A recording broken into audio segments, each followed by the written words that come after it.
Welcome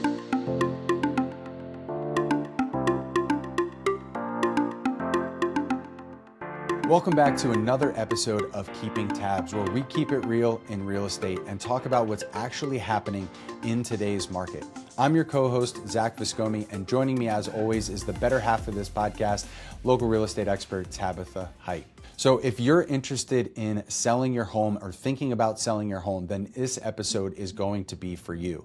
The market has shifted, but smart sellers are continuing to win. And here's how they're doing it. We're going to break it down and talk about all the things that you can do to prepare your home to sell for top dollar. So Tabitha, let's get started here. I mean, talk with me a little bit about what sellers can be doing, and why don't we start with the outside?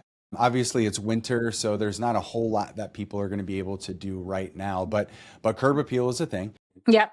And so, what are some things that a seller could do on the outside of their house to get ready to be able to list it even in winter? Yeah. So even if you're gonna, you know, list before the beautiful flowers come out, it's still things you can do to pretty up your house. So looking at your mailbox, like from the beginning, your mailbox is either right on the front door or potentially right down your driveway, which is where mine is. So making sure it's not falling over, making sure it looks cleaned up. You can add pots of flowers outside that maybe can stand the winter months, so something hardy, to kind of add some dimension. Make sure obviously this time of year we might have had lots of rain, lots of snow, there might be sticks on the ground, so just cleaning up what's out there, pulling a few weeds. I personally usually clean up my garden in November. So it looks kind of dead, but at least it looks trimmed back.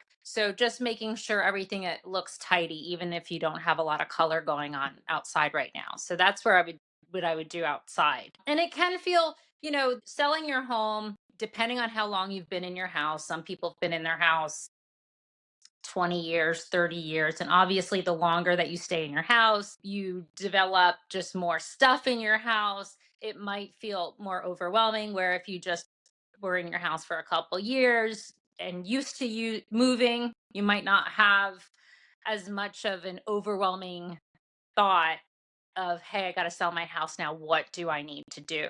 So that's why I say, if not everybody has the luxury or of having all this time before they list, but if you do, and it's January and we're in the dead of cold and we might be hanging out in our houses more, try to just break it up. Try to break up like what I'm going to need to do to get my house in tip top shape to sell.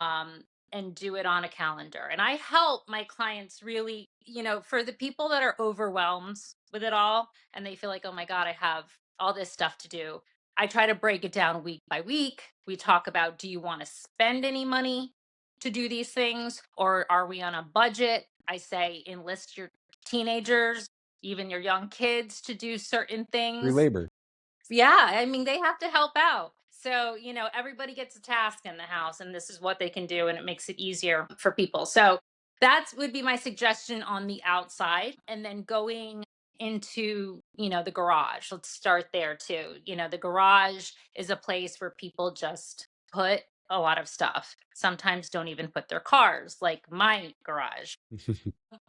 You have old bikes. You might have old sporting equipment that your kids have outgrown. You might have a ton of paint cans. Oh, by the way, with paint cans, your new buyer doesn't want all your paint cans. Some sellers think it's a gift. It's not a gift. So I always tell people, like, sometimes I walk in these houses and there's walls of paint cans, and some just have like a little bit in. That, just so you know, like, I had to get a last minute junker to take that out because I had sellers leave it, and they charge $10 a can, usually, to take it out. So I always say there's ways to get rid of the paint safely. There's places you can bring the paint. Sometimes you'll leave, like, if you just touched up your house like recently, not like 10 years ago, you might ask the buyers, do they want this paint for touch up? But it's not assumed you can just leave all your paint. So start going through that pile and all your stuff that you find in your garage. Either donate, trash, and sometimes that takes longer for some people than others, depending on what's in their garage. There's there's a lot of services too. Like I know my buddy does like a garage clean out service because a lot of people just don't want to do it. And like you said too, it's like any one of these things. It's what do they say, like the adage of, how do you eat an elephant? It's one bite at a time. So, that idea of like coming up with a weekly thing, it's like, all right, let's focus on this. With latex paint, I had to go through the same thing. And they have a compound that you can buy on Amazon for pretty cheap, and you just dump it in there, it hardens it, and you can put it in your regular trash. Right. Or you can find junkers who will come and take it if you want to just pay for it too. But you got to get rid of that Yeah. paint. And you don't want to be doing that like when you're moving out, you're like, shoot, I forgot about all this paint now that I have to get rid of. So it's those little things, or the freezer that has a ton of like food that's expired and really just needs to be Oh, dumped. that's true. Like go through that and be like, am I gonna eat this, or am I thinking I'm gonna eat this and never planning on eating this? We all So buy that house with the garage with the expectation that we're going to put our car in it too, right? We're like, oh yeah, I want that garage. It'll have my workbench. I'll put my car in it, So you want it to look at least like that's possible. yeah, no, we cleared ours out in spring and or summer, and now it's full again because we had a washing machine break. So we have a dead washing machine out there that still needs to be picked up. And then think boxes come, we organize, we keep them there, and it's like it's always something. But I would start there if you have a garage because it could potentially take longer than some of the other things that I would go into. January, February, cold months here, great time to really walk through with your realtor and determine like paint. Like, do I need to paint? Did I paint something this horrible color and lived with it because I just lived with it, but would it make sense to paint it at that point? Or the color's fine and you just need to touch up, so those are things. If it's touch up, you could probably, do a floor, the bottom floor one day and the top floor the next day. I know like little pinholes in your kids' rooms, they thumbtacked, nailed, they slammed the door open and there's like a where the handle didn't have a spring, there's a Little mark doorknob hole. there. Doorknob hole. Got lots of those. The kids pull the towels from the towel holder and it's like they yank them and then it's hanging off on one end.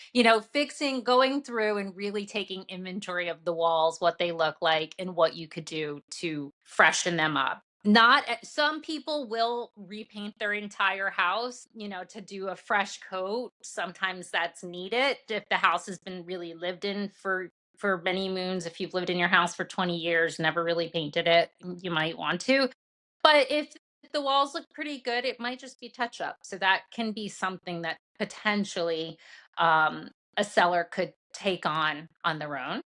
So since we're talking about painting, this just popped into my head. Like, would it be wise maybe to pick particular rooms that you would repaint? Like maybe it doesn't make sense to repaint the entire house, but are there rooms that you find that have the greatest impact? And then maybe you could focus if you've got to choose on what those rooms might be. I mean, if when you walk into your house, the main walk-in area should feel fresh. It's your kitchens and your bathrooms should feel fresh. I know for some people they didn't use the right bathroom paint, and if you ever go to a bathroom that doesn't have the paint that's meant for bathrooms, it sometimes chips and flakes. So that tends to make a bathroom look worn. So that might be an area that I would say repaint the entire bathroom because you can't just kind of paint over those little flakes and you kind of have to take it all down a little bit. So, um, I just think it should look fresh. And some people have a lot of pictures all over the wall, which I don't think you need to personally take all your pictures down. I think you can leave some up of your family, but everyone's different with that opinion.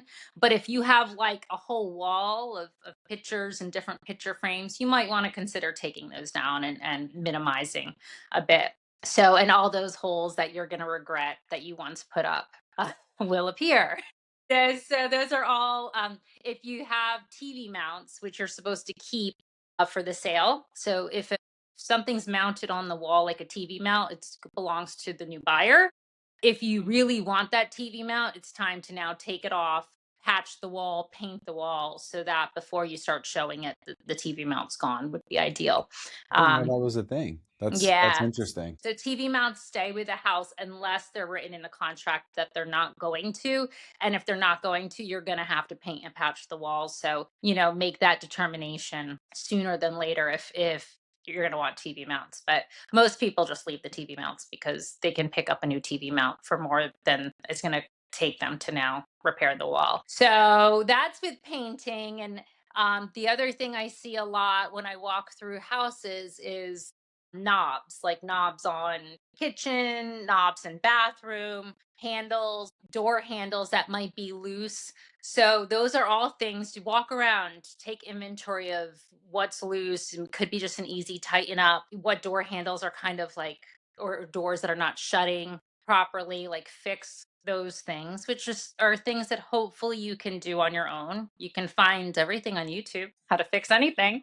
It's So true. those are easy fixes. I always say, and especially like if you have a key that's really wonky to get into your house, now's the time to get a new key. So that because when people are going to walk through your house, you want that to be a smooth transition. And you might know the master way to get into your house, but the agent that might be looking at it might not. So you want to make that easy for everybody. So So we you gotta walk like through. wiggle the key a few times and then stand on one foot and the door That's opens. right. That's Yeah. right. Just push a little bit to the left and you can get it Yeah. open. Lift up on the doorknob. Yeah. We've all got those. That's right. That's right. And then there's times when there's some people that are do more cluttering than others. And there's some people that buy lots of stuff and never open it, and there's just stuff all around. So I always say, now's the time to start going through closets. Your closets don't have to be perfect, but they shouldn't be like, I'm opening this up and everything's falling out, or you're like shoving things in. So it's really a good time to go through and open up a closet every day and say, okay, this is today's closet. This is what I'm going to organize. This is what I'm going to get rid of. This is what I'm going to donate, and make it look neat.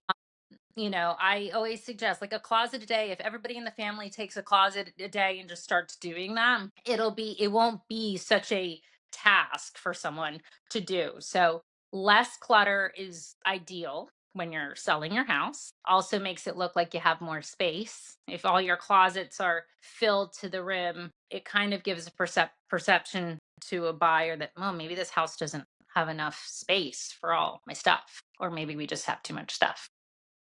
So That makes that sense. could be, I mean, I think the decluttering is usually what clients are like most overwhelmed with. So that's why I'm like, break it down, like what do, these couple rooms this week. If you have time, break it down and it makes it less of a pain. Cleaning. Obviously, if you're a few months out, you're going to want to clean again. Going through the house and looking at your light fixtures, looking at your fans, looking at because those always get more dust and you don't really realize it until you're starting to sell your house. Like sometimes you're like, oh, I didn't realize there was that much dust on my vents, or I didn't realize. So taking inventory and another thing, break it down. Like today I'm going to do 2 rooms and I'm going to look at all the lights, dust them, the vents, dust them, the baseboards, like the trim on the house. Those get scuffed up by pets, by just dust. So just looking at all those details, which when you're in your house every day, you're not paying attention to. But when you walk in other people's house, it's so interesting how many people point that out. Like, Right. so look at a dusty fan, or dusty chandelier, and doing kind of those deep cleaning things. The windowsills is another thing. Like I do them usually quarterly. Like I'll just go personally and like okay, today I'm going to do the top floor windowsills, and I just open the windows and clean out the gunk in the middle. Mhm. So when people are opening up and down the windows, they don't Yeah. look gunky There can be and some weird stuff in there. There's I always find a lot of bugs, it's not pretty, but it doesn't take that long. Like it takes a few minutes really to get it all done. So I think that's a nice thing to do before you list.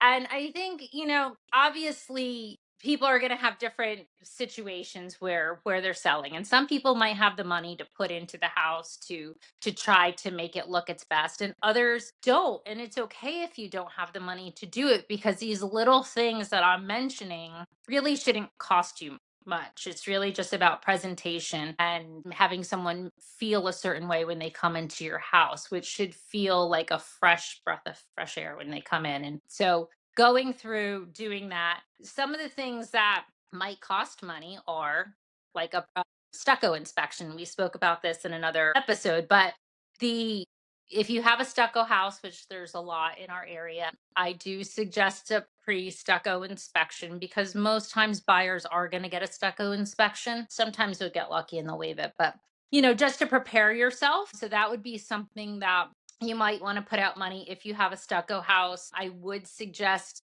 servicing your heating system. So right now we're in winter. Most people should have serviced their heating system before the heat went on in, October. I don't think I did this year, but if I was selling my house, now that I think about it, I don't know that I did this year. But if I was selling my house, I would be doing that now. And then I would get it serviced. Hopefully it's, running beautifully. And then I would put that invoice with the service date on the machine, so that when buyers walked through, they would say, oh, look at, she just serviced this before she listed her house. So that would be something that potentially would cost money, but I would suggest you do it so it looks like everything's operational. And for some people, if this all seems too much, like this is like, I don't want to do any of this, try to break it down week by week, day by day, make a schedule, and the realtor can help you navigate that. At the end of the day, you don't have to do any of it, but if you want to sell your house for the best price and want to sell it quickly, these little things to make your house look and feel presentable and shedding the best light out there help. I think it's good to have somebody like you said who you can trust that can work within the confines of what you have, right? And it's like if Right. you've got money to spend, then great. Like here's your options. Maybe you should replace that throw rug and the welcome mat and like those sorts of things. Right. But if you don't, like, here's a carpet cleaner or, whatever you could kind of do to do that because you only get one chance at a first impression, right? And when you're trying to sell your home, first impressions really matter. So you want to make sure that you're paying attention strategically to the things that really matter most, and working with a professional who knows what those things are obviously makes sense. And I think like we use two different types of stagers. So I've used a stager that comes in, and obviously, if someone just wants their whole house staged, they'll charge a fee for that. It is sometimes worth it, but that's one option. But I also work with a stager that I would sometimes bring out to clients as part of my services, and they go through the house with the buyers when I'm listing the property, and they'll go through and say, okay, let's make this room look good with what you have. Okay, so now let's minimize this, add this in. They might make suggestions like, and they might say to me, hey, pick up a colorful pillow or something like that. And they're really, really good about working with what we have, not spending money on more stuff. So a That's great. lot of times when I'm listing, I present that as part of what I offer to get people if they need it. If we were looking around the house and we're like, it just needs a little, and like someone else's eye to come in, a designer's eye, and change it. That's been really, really helpful for some clients. And it's funny what people find. Like there's some clients that buy things and then they put them in a closet, and they thought they were going to put it out, and it's so interesting to see what we find that could work nicely. So that also helps present the house in the best light. So when you get all this done, and I don't know that this is something that we've ever talked about before, but what about photos? Professional photos Yeah. versus, obviously like iPhones and phones these days have really good cameras on them, but having a really good camera doesn't necessarily mean that you're going to get a really good photo, right? So No, and they're not over, they're not always the right dimension to for the box that's going to come up in Zillow. So yeah, for my listings, professional photography happens all the time. So occasionally I'll go in quickly to do like a preview photo on my own just before the photographer gets there. But typically all our photos are are professional photography, and they have a different angle of it. Some are better than others, but it's important that photography is a lot because, right, we're on the internet. Most of our buyers find you from a picture that they saw, a listing that they saw.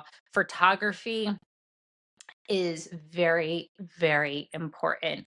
And if you're selling somebody's house and you're just taking awful pictures and throwing them on the website, it's your presentation, like your presentation off the get-go is not good for someone coming in. So, photography, video, and we do all that. I mean, in a perfect world, when we have more time to list, like if we have 2 months, that's wonderful. I mean, most times we don't have that amount of time. Most times people call me and they're like, okay, I'm ready to sell. Can you get it on the market in a couple weeks? So then we have to, all this stuff we now have to condense into 2 weeks, which we can do. But if you have the time to prepare, you're not listing till spring, why not, do it slow and steady and get everything done in a nice, timely manner.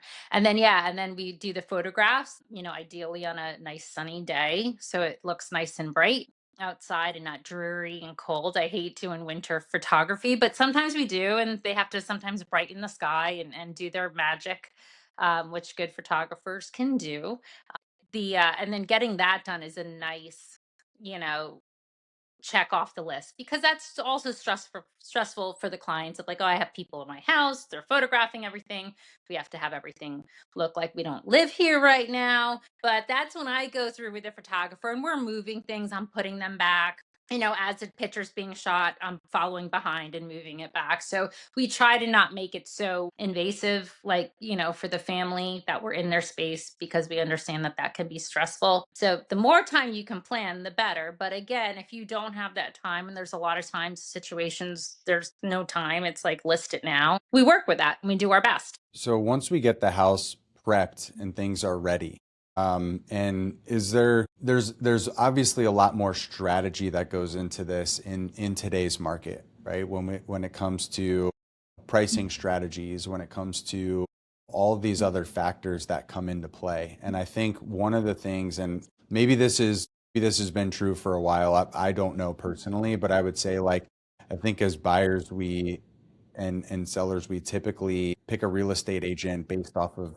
their personality or a friend that we know of or something along those lines. And it seems like it's becoming more and more important to really find somebody not only that you mesh with, but who understands all these different nuances, and some of which we're talking about today. So when it comes to the next step of letting people know that this listing exists, when it comes to going out there with a strong foot, it's like obviously you don't want to be reducing the price after a couple of weeks because it's not selling. Like what are some expectations and some realities that a seller needs to face before they get to that stage and make a mistake? Well, again, if you price appropriately and hopefully your agent has walked you through what appropriate is. It's not our job to say this is the price you have to list your house at, but it's our job to provide you comps and explain like this is the days on market it took. People that started this high, they've gone down, down, down. Look how long. People that started here got to a higher price because of pricing strategy. It's the responsibility of an agent to explain all of that. At the end of the day, the client, you know, some clients, the best the best clients say, "I trust you.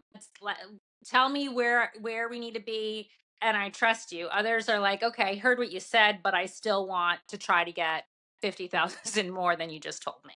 So, and those are the conversations where you're like, okay, if that's what you want, we will try to do that. But here's the strategy if you don't get what you want in a certain time.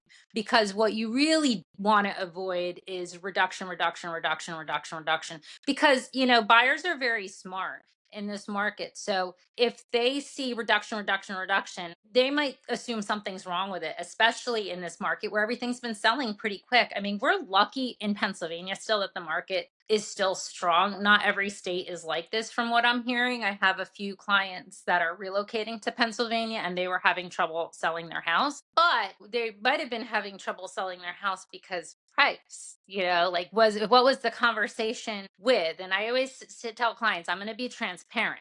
I'm going to tell you if I think you're pricing too high. Um, Now, what you do with that is what you do. I know we all want more money than I would love for it to sell, $50,000 higher or $100,000 higher. But is it's going to sell for what a ready and willing and able buyer is willing to pay for it. And an agent in this market should know what those buyers are willing to pay for it. And preparing your house from the first time the client walks through the door, smells make a difference. Appearance, lighting makes a difference. When people need to walk through your house and feel like it's a place they want to call home. So if they're opening up the door and they smell cat urine or cigarette smoke, and they're health conscious, they're like, I don't even want to step foot further, I don't want to be part of this. So a transparent and truthful agent, and it's not fun to tell your clients this at all, but if you're truthful, you have to say it. Like, it's not fun to tell somebody their house smells like cigarettes. After a while, I don't think they realized it, but it's important for them to to try to get it out. And there's actually these really great company that helps reduce these odors.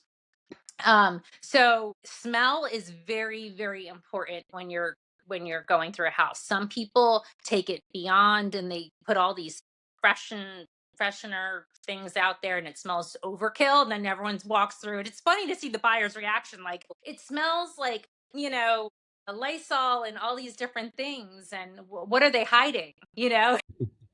So you get the buyer saying that, and then if it's a nice, just gentle smell, they like it usually. Or if I always tell, during the winter months, it's nice to bake some cookies for open houses, or that's a nice inviting smell, like a pie or cookies or something. So, people, their senses are important. So making that initial walkthrough, make it feel like home for somebody. And you know what? If you do that and you do it right, you'll sell pretty quickly. Yeah, I think that's key, right? Is understanding, is thinking about it from the buyer's perspective, right? And we can have these conversations all the time, but I think a lot of times we think about stuff from our own perspective and forget what it's like on the other side. And so, it's good to have somebody who deals with this over and over and over again, because we only know in a narrow focus. And a lot of times it's like, how can we get as much as we possibly can, doing the least amount of work to get there? So yeah, I think we all understand that. And I think buyers understand that too, and the good ones anyway. Yeah. But yeah, so what haven't we covered? I mean, is there some things here that would kind of get us over the edge of understanding, like, here's what a seller should also be doing, and maybe it's back in the house or somewhere else even. I think, at this time of year is typically quiet in real estate. Not too many people put their house on the market in January, February. So now's the time, if you're thinking about it. Interest rates are starting to go down. I'm hearing, like, the first of the year happened and it was like, I'm getting calls again, like, hey, I was going to list last year, but I'm going to list this year. So I think the market's going to pick up with more listings, hopefully. I've gotten several calls that were pausing last year but are ready to go potentially this year. So, now's the time, if you really are thinking about putting your house in the market, selling, a very big investment for you. This is, like, usually, I mean, unless, I don't know, you're the owner of our company, Warren Buffett, I don't know, like, usually this is a huge chunk of your money, right? So you want to be smart with it, and you want it to get the best return on your investment. So doing these little things that don't have to cost a lot of money make big impacts. So for the potential sellers out there, get your house ready, talk to an agent, interview a few agents, see who you mesh with, see who is going to help guide you to through selling your property, and who you want to be your team member on it. So start interviewing people. Now's the time. Yeah, well, listen, I appreciate this conversation. I think it's always important to be reminded of those things. And really, whether you're thinking about selling now or that you're going to be selling in the future, there's things that you can start doing now so it's not such a heavy lift, even 4 or 5 years from now. Like Right. getting rid of those paint cans. Right. The more you Don't do keep that saving now, up. we had a flood in our basement and had to get rid of our paint cans. And I was surprised at how many we actually had. Like, I had no clue that we had that many paint cans. Like, it, Right. it adds up quick. It'll get you. They do, and like all these, I mean, if you have a house with children, it's like, all these broken toys that get thrown in a corner, right? They don't even use them anymore. It's crazy how much stuff we start to accumulate. I did, like, the other day I was doing a bathroom vanities. So I went through and I was like, okay, today I'm going to do my vanity and my below my bathroom. And I cleared it all out. I had all these samples of stuff, and I went through and I feel like a new woman that I was like, look at my vanity. I want to show people how organized this vanity is right now. And I cleaned it all down in the inside. I did mine one day, did my kids the other. What you find in there, you're like, what was I planning on doing with this? But see, it can be therapeutic. So it doesn't just have to be a struggle. It's actually a therapeutic process of I was decluttering. so proud of myself when Yeah. I was like, I gotta take a picture. I'm gonna send my friends. I was like, look how good it looks in here. Oh, that's awesome. Make sure they're professional photos. Right, right. Professional photos are important. So if you're selling your house, you want your agent to use a professional photographer. Well, thanks, Tab. I appreciate the information you share with us today. And look, here's the reality behind all of it. I mean, we can only talk about a little bit, and every situation is really unique. And so obviously, to some extent, this is generic advice for a wide number of people. But if you're looking and thinking about selling your home, then it's important for you to talk to somebody, a real estate agent, a local real estate expert, somebody who can really help you through that process. And obviously, you can check out Tabitha. We'll drop her website and contact information here, but that's the place to go. So thank you so much for joining us today. Thank you, Tabitha, for sharing your wonderful insights with Have a us. wonderful time in Florida. I I hope you will. have the best vacation and bring back the nice warm weather. I'm going to try my best. Yeah, I'll lasso us some warm weather here in Philly so we can I'm get ready back for to it because it's spring. been cold. It's It been a has cold one. been. It has been. Yeah. So, and thank all of you for listening. As always, we'll continue to keep it real in real estate as we put this out there. So, if you did find it helpful, or if you know somebody that will, please like, share, subscribe, and we'll continue to bring you good content that helps you to make the best decisions with some of your most valuable assets. So, until next time. See ya.